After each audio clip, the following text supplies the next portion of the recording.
நேர்கொண்ட பார்வை நேரான வாழ்க்கை நெஞ்சை நிமிர்த்து வெட்டி உடுத்து மைந்தர்களுக்கு மணிராஜ் காட்டன் வேட்டிகள் ஷர்ட்டுகள்.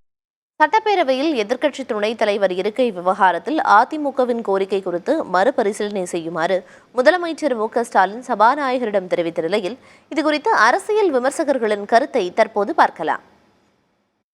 எதிர்க்கட்சி துணைத் தலைவர் தொடர்பான அவர் கருத்து, இந்த இஷ்யூவை தேர்தல் காலத்தில் அதிமுக ஒரு இஷ்யூவாக எடுத்து செல்லக்கூடாது என்று அவர் கருதுகிறார். அந்த வகையில் இதில் ஆர்.வி. உதயகுமாரே சட்டமன்ற எதிர்க்கட்சி துணைத் தலைவர் என்பதை சபாநாயகர் அங்கீகரிக்கக்கூடிய அளவிற்கு இது அடுத்த நாட்களில் நகரும் என்று நான் கருதுகிறேன்.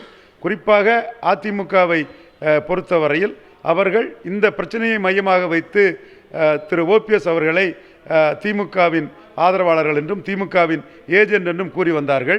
அவர்களே இதை மாற்றி ஓபிஎஸ் அவர்களை பாஜகவின் ஆதரவாளர் என்றும் பாஜகவின் அடிமை என்ற ஒரு வார்த்தையை கூறி அவர்கள் விமர்சிக்கிறார்கள்.